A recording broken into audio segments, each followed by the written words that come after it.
know what I mean? All right. I call this meeting to order at 2:01 p.m. Vice President? Here. Director of Internal Affairs? Here. Director of Finance? Here. Director of Legislative Affairs? Present. Director of Outreach, absent excused. Director of Student Technology, absent excused. Are there any amendments that need to be made to the agenda or motions for approval? I motion to approve the agenda. I second that movement. Moved by Ben, seconded by Alicia. All those in favor say aye. Aye. Aye. Motion passed unanimously. Approval for the minutes. They have been sent to you.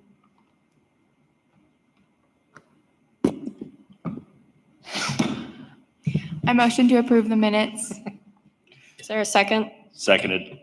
Moved by Moira, seconded by Ben. All those in favor say aye. Aye. Motion Aye. passed unanimously. Oops. What you say already? Sorry. You're good. All right, move down to open public forum. Now it's time for public comment. Welcome and thank you to those members of the public who are present in this meeting today. This segment of the meeting provides the executive board an opportunity to hear new concerns, new perspectives on current issues related to the UW-Tacoma student body. The executive board will neither discuss nor debate topics raised in public comment. This is not because we don't value commenters' perspectives, but to ensure that any related action is taken transparently before a duly notified public at a future meeting. However, directors may ask clarifying questions of those giving public comment or request to meet to gain further insight after the meeting. In addition, ASUWT is committed to fostering a constructive and respectful environment in these meetings. As such, we kindly ask that all remarks made during public comment reflect professionalism, respect, and come from a place of mutual understanding that we are all here to advocate on behalf of students. With that, I will now begin public forum, in which we have 3 members of the public present. Oh, are we the public? You guys are on the agenda, so if there's anything additional you want to say. Cool. Move down to unfinished business, in which we have none, to new business, which we have the UPass MOU. I think it's on. Is it on? It is. Woohoo. I wanted to take a couple of minutes just to introduce ourselves, and then the UPass MOU, the updated revised version, was sent ahead of this meeting for your review. So I just want to make sure everyone has seen it. And there it is up on the board. Thank you, Holly. So I am Sylvia James. I'm the Vice Chancellor for Finance and Administration. And to my left is Susan Wagshall-Golden. She is our Director of Emergency Preparedness and Campus Safety. And to my right is James Sinding, who is our Assistant Director of Campus Safety and Transportation Services Operations. And really the UPass updates that you have in front of you are a culmination of probably a year-long effort that was primarily led by the students last year for us to re-look at the way in which we worked with our Transportation Services Division, which used to be part of facilities, and our Campus Safety Office, which was its own separate entity, and really working together to see and listen to students and feedback, and then also do a giant survey that ASUWT did last year, and then to work together in a culminated effort to address those needs. And so this summer, in the middle, I think the second day of the power outage emergency, James and I met with Alicia and Holly to sort of review the prior UPass MOU, which was in need of update anyway. It had last been updated as COVID began. And so as part of that, we review this MOU and we go over sort of the status of the budget of UPass and what that looks like. And as we did that in tandem with the recommendations from the student surveys last year, we found that without increasing the UPass fee, if we work together as an institution to just allow UPass and the funds that were already being collected there to have additional campus safety representatives and officers in the place of those public locations and being able to patrol those, that we would be able to provide additional resources and benefits to the students at no additional cost. And all we would need to do is work together through that process and then update the MOU, which is the agreement that the administration and the ASUWT come together to agree upon on how we would use those funds. So Prior to doing this work, we also worked with ASUWT and those survey results, and we moved our transportation services department out from in facilities and into campus safety and emergency preparedness. And that was primarily one, because transportation and how people get in and off campus obviously has a huge component around campus safety, and they work so integrally when it comes to emergency preparedness and first responders coming on campus. So if I could just take a second, I'd like to really have James and then Susan talk about the work that they have done since those two units have come together, and how that other work has begun. I'm going to steal Susan's thunder. The last year in our operating budget, we started, for those of you that I know Alicia comes to those meetings, we were able to recommend, even though we were in a deficit status to start, we reallocate from across campus. We did get the funding and support to hire a full-time emergency preparedness manager who is dedicated for that purpose. And they started this week. So I'll let Susan chat a little bit too about what they'll be doing in tandem with James and how those things will come together. So James.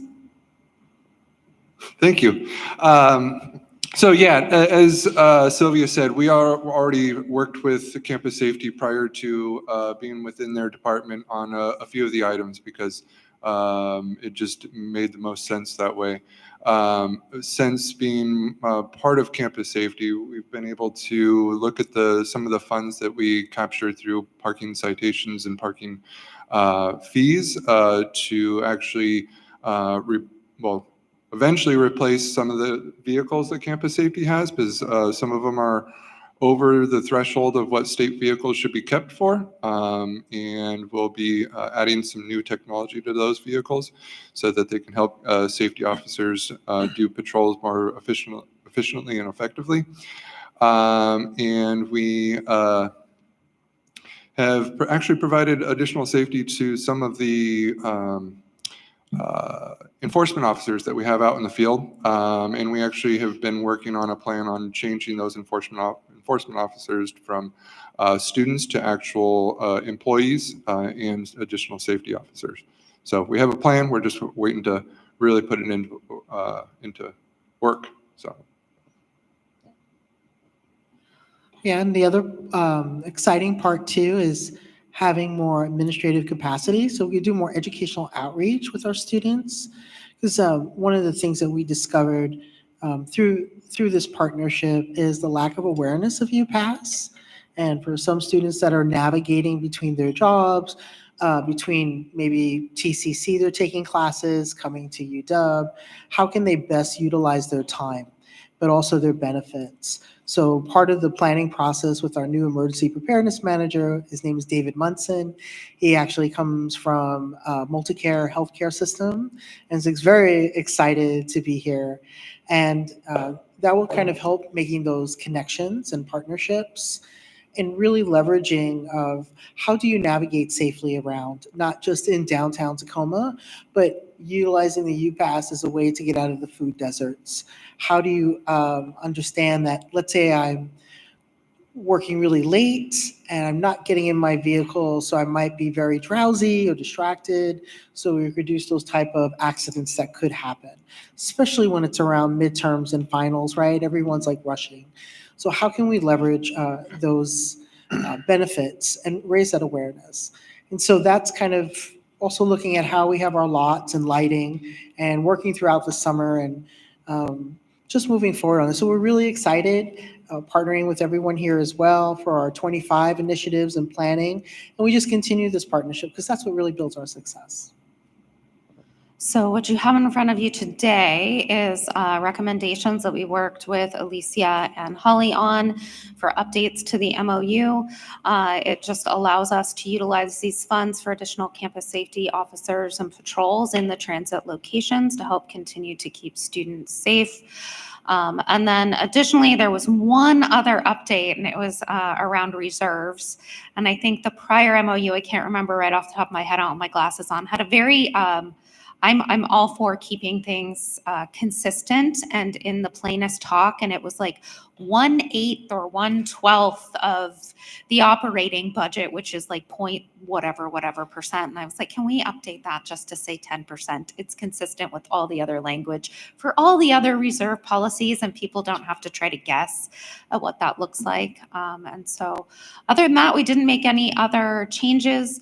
We look forward to reinvigorating the transportation,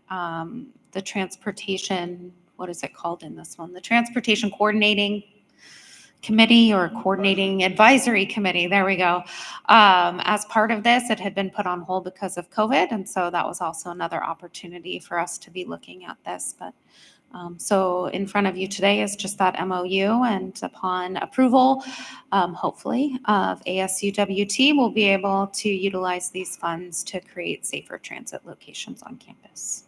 Does anyone have any questions? I have questions from Susan coming in, but if you guys wanted to ask questions first. Okay.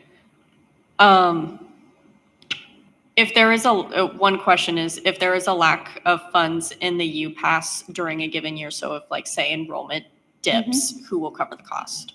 What was that?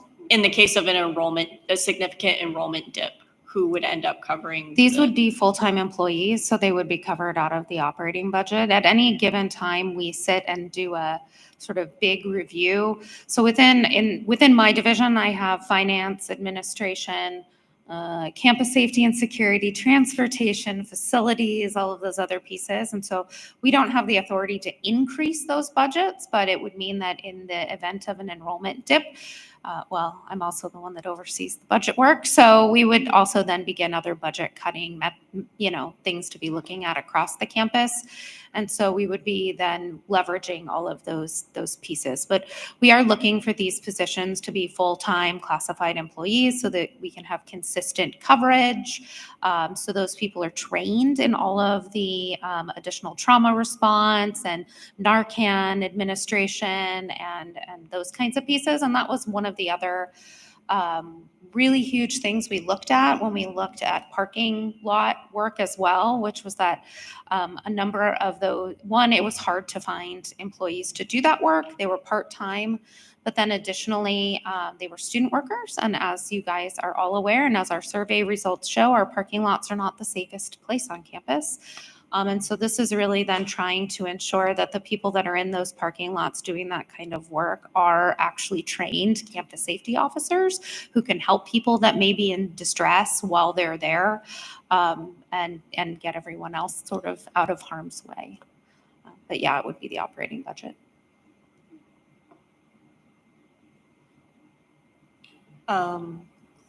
Susan, did you have a? Yeah. I said. So that as we navigate through this too, I think just looking at how we kind of give you feedback on those results as well, just holding us accountable on those improvements, that could be part of this as we review it. And so we looked at also with increasing our equipment to kind of help with that. That was the other safety piece of not having folks only in a golf cart patrolling around, so that way it's more accessible and safer, especially with our bad weather that we have. But those would be costs that would be covered out of our operating budget and out of the others, not out of the It wouldn't MOU. come from No. UPass student fee. No. Then I guess the other thing that I'd think about is in the nature of holding accountable and having student voices. I would say maybe the Transportation Advisory Board, how that's outlined in the MOU, and we can do better about partnering to be able to get that up off the ground. Yep. Susan had one more question. Susan is our Director of Student Technology. Not you.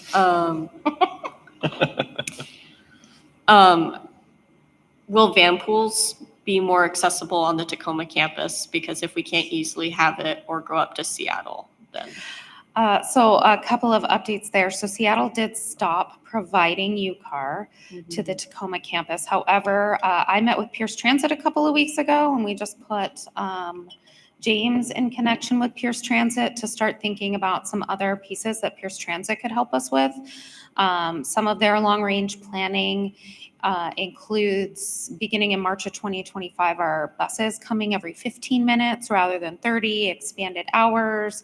We're partnering with them on conversations about solar power light within the transit hubs, more trash cans, and then also what can we do from a rideshare perspective, because Pierce Transit does operate a rideshare.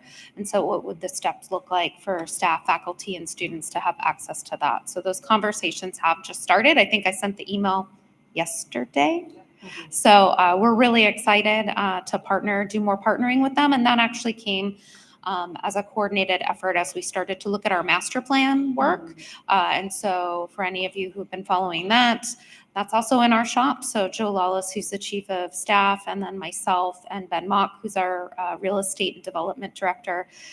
He and I went to go meet with Pierce Transit to talk about that. And so Pierce Transit is also in the planning of their long-term plan and actually plans to reference our master plan within their plan and do that planning in conjunction with us to think about as our campus grows, as we talk about putting other things in different locations, trying to make sure that we're putting transit in the spots that make the most sense for people to have access on campus. So, And all that campus master planning work is absolutely amazing. And I love the website that's up.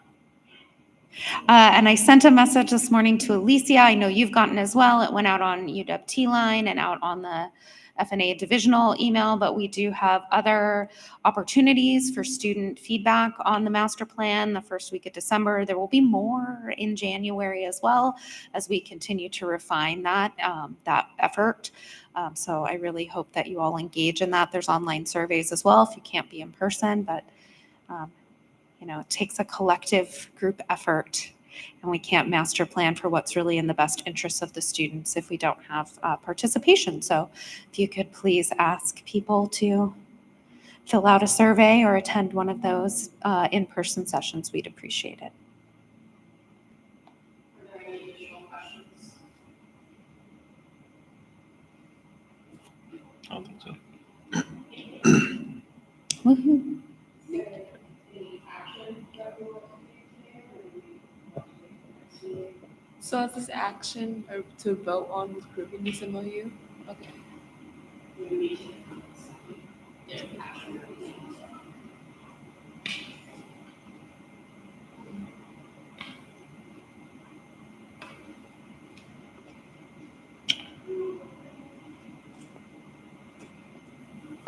Okay, then I motion to implement this MOU if there's no other discussion.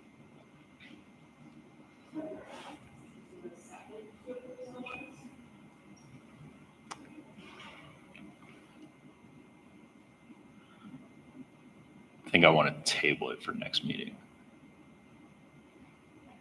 And the motion is okay. Yep. Is there a motion to table this until next meeting?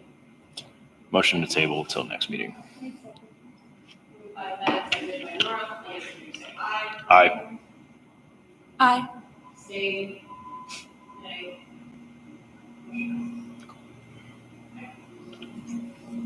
Thank you. Thank you.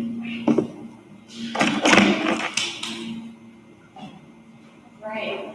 Next on the agenda, the legislative. Mhm. And you want me to pull up? Yeah, you can.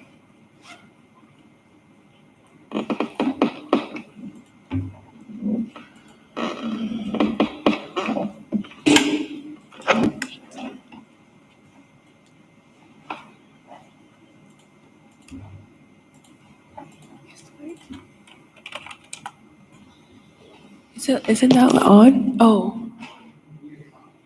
Yeah. Oh, also project while talking. Yeah, I really have a hard time with that. Sorry. I'm a soft speaker. A really, really soft speaker, even with the microphone. Huh? I know, I don't know why that is. I just think I'm louder in a sense. It's really bad.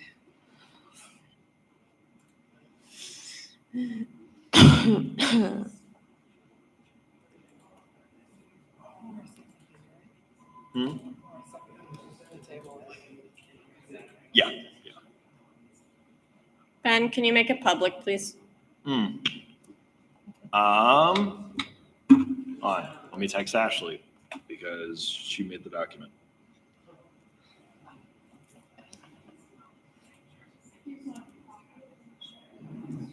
Yeah, we'll do that.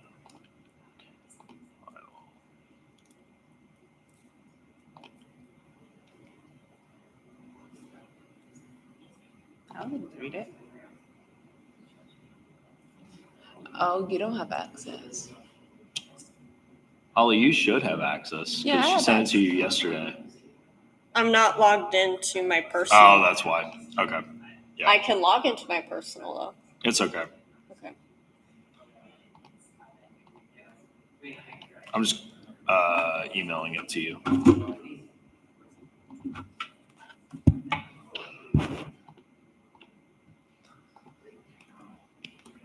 Or well, actually, I should probably send it to everyone.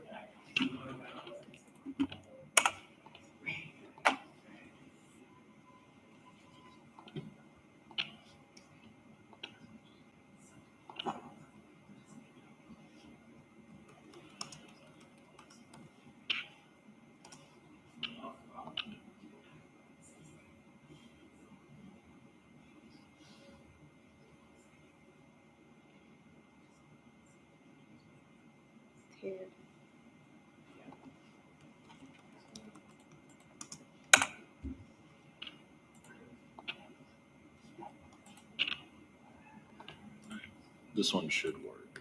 Do you need help making it public? Huh? I still don't have access. I just sent it. No. I just sent a copy that you Oh. should be able to access. Because Ashley made the file, so she's the one that needs to allow everyone in. So might as well just do it this way. Gotcha.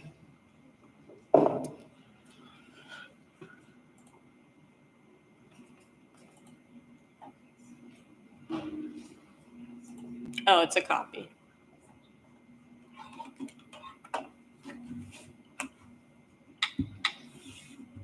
Cool. Okay. You all should have received a copy of the legislative agenda that you can open. Ashley is the one who has control over the original document right now, so that's why we couldn't access it when I sent it out initially. Basically, this is a rough draft of our campus legislative agenda that we are going to be primarily advocating for. Each is sectioned into the category of policy that the proposals cover. So we have health, student health and well-being, disability rights, basic needs, housing, caregiving students and students with dependents, resource navigators, veteran and military connected students, undocumented students, campus safety, student fees, high school to college, and affordability. All of these, majority of these are also on the state agenda with WSA. I'll go over the stuff that's a little bit more specific to our personal agenda first, and then if you all have any further questions, we can dig into some of the other stuff. So our major priority that we're going to be asking for is under the basic needs section. We will be requesting a proviso, a budget proviso, which is a line item in the state budget to add University of Washington Tacoma to a current basic needs pilot program that is currently in effect. And basically, our ask with this is to include UWT in this so that our students can have access to some form of food assistance on campus, or well, ideally it would be used off campus as a form of EBT or food stamps.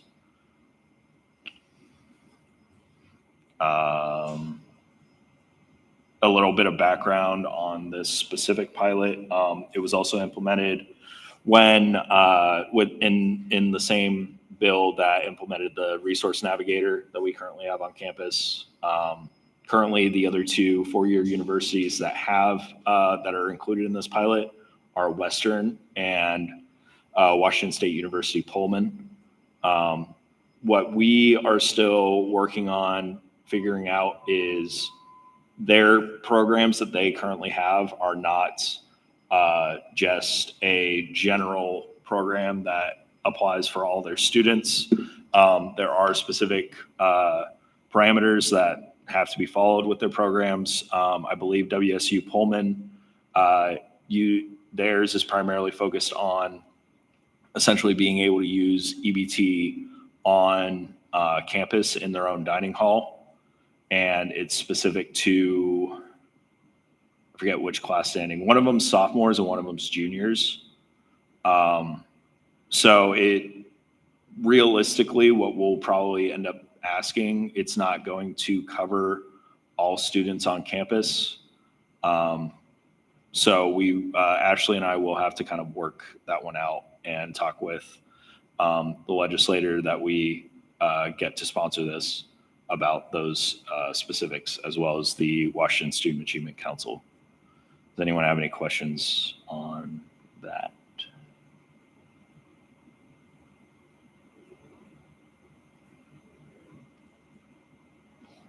Yeah. Okay, cool. Thanks.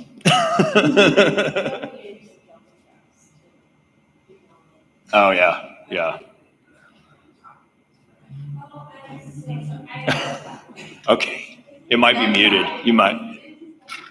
They probably fell asleep.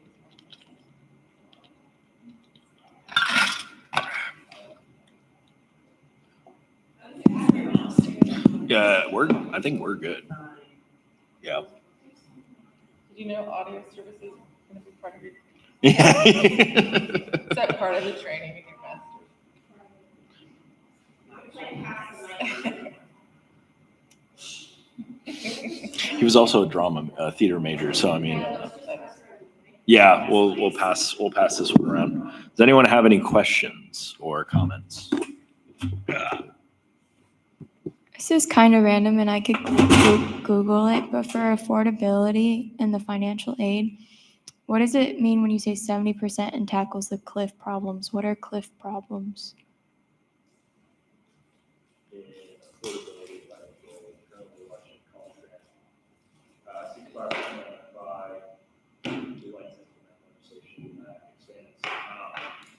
So so the Washington College Grant is a major is like WSA's #1 priority for the state level. Basically, what they're looking to do is just expand to cover a larger percentage of the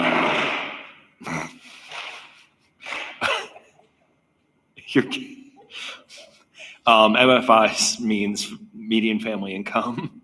So it's just referring to a larger percentage of, yeah. What? No. Oh, the cliff. Enrollment cliff. Yeah. Oh, okay. What was it? Enrollment cliff. Yeah. Yeah. Sorry. I had misunderstood what you were asking. Yeah. So enrollment cliff. So we're still dealing with still trying to make higher education accessible to all Washington State citizens. So a lot of the focus is trying to expand it more and more to make higher education and the Washington College Grant accessible to a larger percentage of the population, and to tackle that enrollment cliff. I don't know why they specifically worded it that way. I think. Oh, yeah. Do you have another one?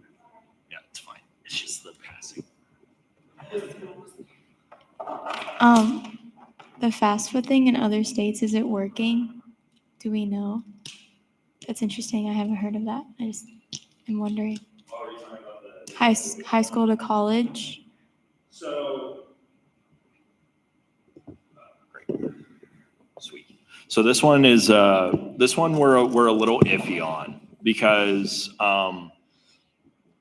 so when we talked about this with Slack, we felt that we're keeping it on our agenda because it's also on the state agenda, and there may still be a path for it. To put it simply, this proposal specifically really depends on what committee it ends up in. I think if it goes to higher ed, it will have a higher likelihood of getting through. I think if it goes through K through 12, though, the committee's covering K through 12 public education, it's probably going to have a little bit of a harder time because what it's kind of creating is another barrier for students to graduate high school. But I believe it has worked. I think what we had some concerns about, or where we were kind of sitting with it, is we felt that there could be an alternative method of making sure students have a plan. So some students some members of the Slack were mentioning like that they had to prove that they had some kind of post-graduation plan. And so like for some of them, it could just be like their acceptance letter to a CTC or to a university, basically. But with this one, I think this is another state priority that is trying to increase enrollment and make sure that students are getting are taking full advantage of those benefits, of those financial aid benefits. And because there's been low numbers for of enrollment for the Washington College Grant, they're trying to use this as another method to get students to register for that financial aid. Hopefully that answers your question. Okay. The other thing that brought up in last year's session too, from what I heard from talking to Reese, was that the reason why they didn't want to raise it to 70 MFI is because, well, not enough students are using it. Yeah. And FAFSA rates in Washington State are the lowest in the country. And we have the most generous financial aid program. Yeah.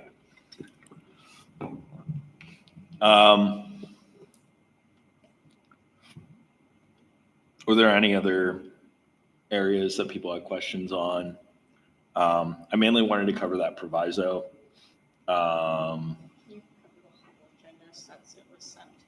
Yeah. You want me to just go through all of it? Okay. All right. So, so we'll go item by item. Student health and well-being, physical health. We're advocating for the legislature to create a comprehensive survey that assesses health resources available to students and advocate for policies to establish and fund collegiate-based emergency medical services, agencies ensuring timely access to emergency health care for students. We fully support efforts to secure increased funding for on-campus health clinics. This would just create a survey, basically, most likely would be overseen by WASAC, the Washington Students Achievement Council, to get more data and information on student health services on campuses, emergency health services, and increase the funding for those same services at the state level. Mental health, we advocate to increase in mental health funding across all institutions. As I'm sure you all sort of know or have some idea of, we have Pause on campus, which we have one advocate, I believe, on staff, and it can create some issues of students receiving access to care for mental health services. So just advocating for more support and information for students to receive mental health assistance and services, as well as promoting the National Suicide Prevention Lifeline. Also on our agenda is trying to advocate to make PAWS fully and other mental health services fully funded by the state instead of coming out of student fees. That also plays into general health services for students as well. I believe that is also on Seattle's agenda currently.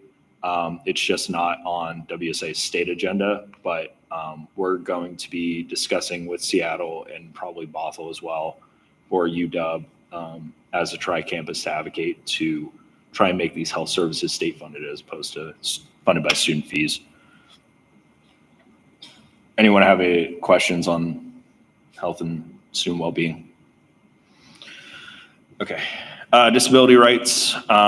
Essentially, this was a proposal that came from our campus last year with last administration.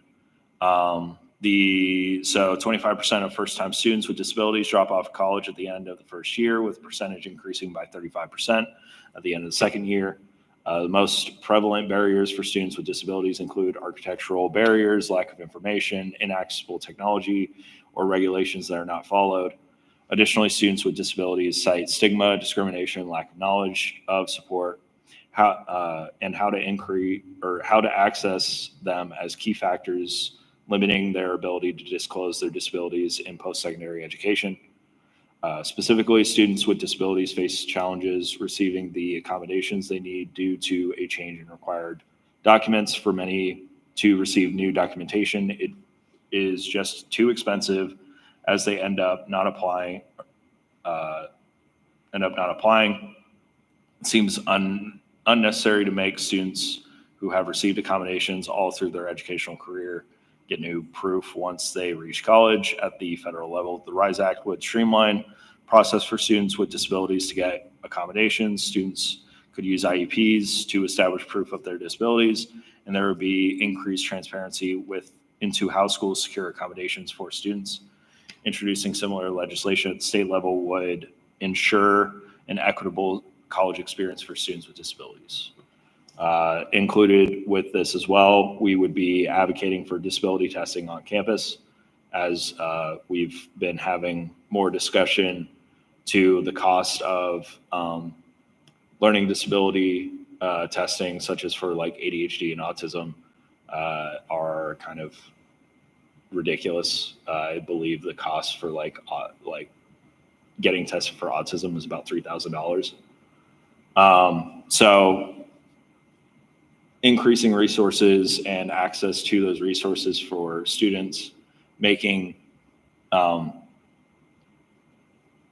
the process more efficient and more streamlined for students as well, so that they can receive those benefits and accommodations as well as their IEPs, so they can be successful in school and aren't having to worry about this. Would hopefully make one less factor for them to have to worry about.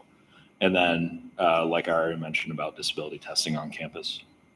Does anyone have any questions pertaining to that? Basic needs, went over the proviso already. This would just be a budget request line item to include us on that pilot. And also, we would be advocating to increase funding for programs such as the pantry and the cupboard, so that there's more funding for the food services that we actually have on campus that students take advantage of.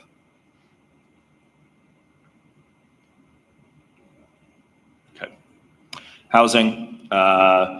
This is somewhat vague and sort of open, with the intent of trying to flesh this out during session. This was proposed by Tacoma Community College with WSA, and basically just looking for some form of rent stabilization at the state level. There was a bill that was introduced last session that was not approved. But they're trying to urge the legislature to run something again this year. We'll kind of have to see how it goes. Housing, especially at the state level, can be kind of contentious. So, but we'll stay hopeful. Also, creating emergency housing infrastructure or networking on all campuses for an expansion of funding for the SSEH bill and an expansion of funding and mandates for basic needs. Basically just expanding the emergency housing programs that we have on campus. I believe Court 17 only has like one room available for students in housing insecurity or in emergency situations. So trying to have some kind of more robust program to allow for emergency housing resources for students that are dealing with housing insecurity. I'm just noting time, maybe Yeah. go through, but don't read every, Okay. I guess. I don't know. Okay. Broad strokes. Yeah. Caregiving students and students with dependents, basically making caregiving resources and childcare resources more accessible to full-time students in school. The resource navigator section just goes over providing more resource information for students. I believe some of the issues have been that the resource navigator has been a great resource to implement for students, but I think there are still generally resources, especially pertaining to childcare,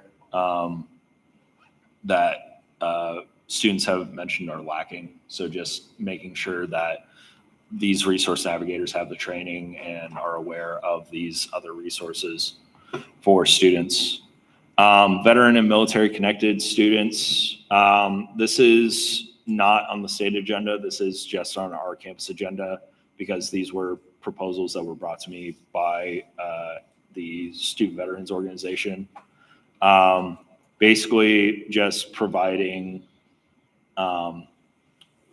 more support for student veterans, specifically pertaining to Reserve and National Guard students who may have to miss school for training, that there's some form of alternative assignment or makeup assignment provided by professors, as well as cutting full-time credit status from 12 credits to 10 credits for military connected students. I'm trying to get more information on the specifics on that one, but I believe it primarily pertains to the GI Bill and just making sure that students have access to their full benefits. Undocumented students, passing policy that allows undocumented students to access paid work opportunities during their studies. Undocumented students don't have access to a lot of employment options, really any off campus, and they're very limited on what is available to them on campus as well. So just creating more jobs for on campus for undocumented students so that they can also meet their own needs that they also need to pay for. Campus safety, we are proposing community campus police and security review boards consisting of student reps and teachers in communications with admin. This would essentially create a community control board of campus safety and campus police on college campuses. And this is also on the state agenda. Student fees. So to give some clarification on some of the stuff pertaining to student fees, the first one pertaining to the services and activities fee, this is not specifically saying that they will increase the percentage from 4% to 6%. It's just increasing the cap from 4% to 6%, and it's still allowing for students to vote on and make the ultimate decision on whether or not they want to make that increase or not. But at the state policy level, this just says that we can request or we can vote on an increase up to 6% if this were to pass. Student representation fee would just implement a fee for student lobbying and representation in legislature.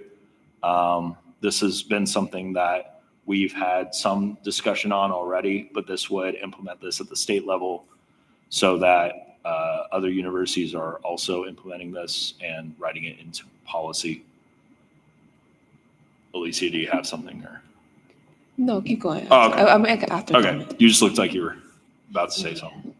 And then student volunteer fee permits students to voluntarily set or increase fees for student purposes with majority approval from their student government or via referendum. Cap for UWT students would be up to $5. So just continuing students having control over the increase of their fees. Yeah, Yeah. so I can understand the service and activities fee one. So you're Mhm. basically saying that at the cap of 6, that would have to be voted amongst the students if we were to Yes. raise it. Yeah, Okay, I like and it wouldn't be exactly at 6, so like, it would just be up to 6. So if we wanted to increase still, but we only wanted to increase it to like 5%, then we could Got it. still just do it to 5%. It's just moving that, it's just giving us a little bit more headway for that increase. And also making it open up for like a voting from a student. Okay, I like that. So for a little bit of context, what the specific piece of legislation says currently is every year, each school's S&A committee can only raise the S&A fee by 4%. So that means that, say, if our S&A wanted to raise the fee, they're capped out at raising it by whatever 4% of whatever our current is.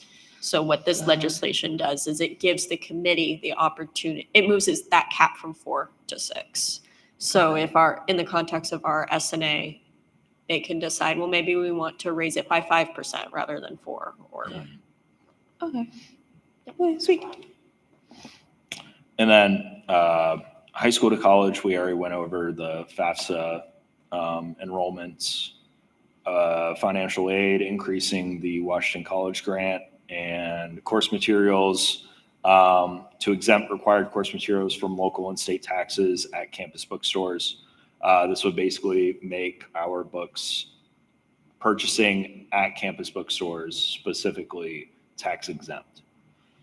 So it kind of benefits schools as well because it incentivizes students to buy their books specifically at the campus bookstores. And it benefits us because it'll make our materials tax exempt. Obviously, you still have to pay for them, but it's a little less not having to pay taxes on anything. Any questions on any of that? Good job. Thanks.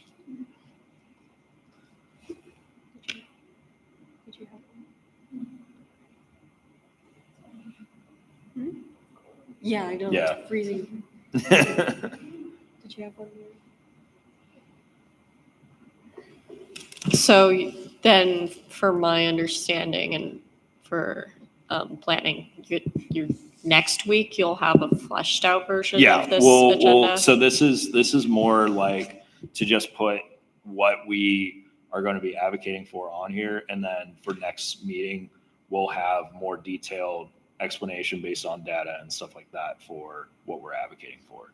And a lot of it is, again, state agenda items. So just going through what we already have and just adding to it, basically. So what I'm also hearing is that there doesn't need to be no motion taking action today. We'll be hearing more about it next week. Okay. Yes. Okay. No, next week? It's Thanksgiving. We don't meet on Thanksgiving, but I don't think we fully decided if we were meeting. We had like tentatively said Friday night, but yeah. Preferably Monday. We can, yeah, because Slack still needs to fully approve it, right? I mean, And Senate. essentially, well, Senate does need to approve it. Essentially, Slack did because we went through this and built it with Slack. We can talk more outside the meeting, just taking Yeah. note of time.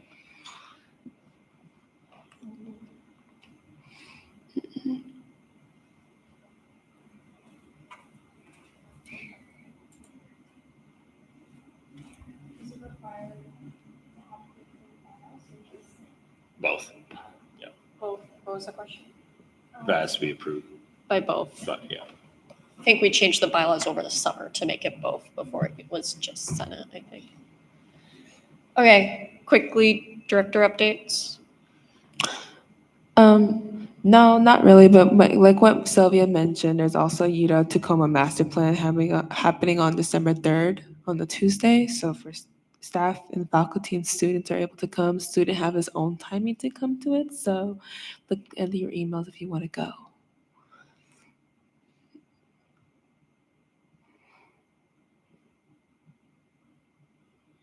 Anyone else want to share anything? Okay. Advisor updates.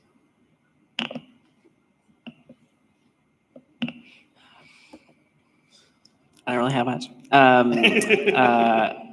The warning, thank you, Astasia, for sitting here. You answered the question, you reminded me of the question you asked earlier. Just fair warning, the office is closed on Thursday and Friday of next week. The building has fluctuating hours because of the YMCA's observance of the holiday. I don't know exactly what they are, but I believe they're open on Friday, not open on Thursday, but don't quote me. You can still access the space if the building is unlocked and open and functioning, but also December 23rd through December 30th, the office will function virtually. So professional staff members will potentially be working depending on their vacation schedules, but the space will be available for those with codes, but will not be open for in-person services. And most of campus will also be following that as we're doing energy saving days during the time like we did last year.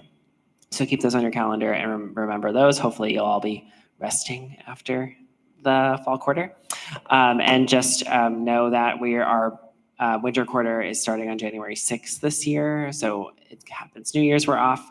And then Thursday and Friday are days where you're not in classes.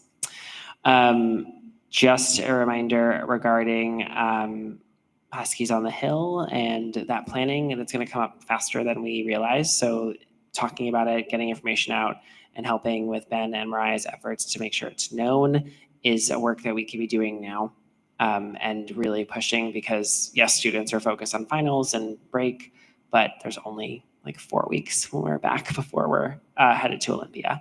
So definitely want to see as many students as we can participate. I know you all do too. But that's really everything from me. Surveys obviously wrap up at the end of next week. I've been emailing everyone who's started the survey but didn't finish it. So that's been helping get numbers of people who started it but didn't finish it up. My estimate based on how the trend has been is we'll probably finish out at around 500 per survey, with the exception of the basic needs one, because that one has like a 50 survey respondent deficit compared to the other ones. And then the second thing is we're discussing annual allocations over the next little bit. So if there's a specific thing you want, then you need to contact Alicia. Forgot to mention that. Yeah. You're good. No, you're good. You're good. With that being said, is there a motion to adjourn the meeting? Motion to adjourn. Sorry. I second. Moved by Ben, seconded by Moira. All those in favor say aye. Aye. Motion passed unanimously. Adjourn this meeting at 2:54. Bye. Bye.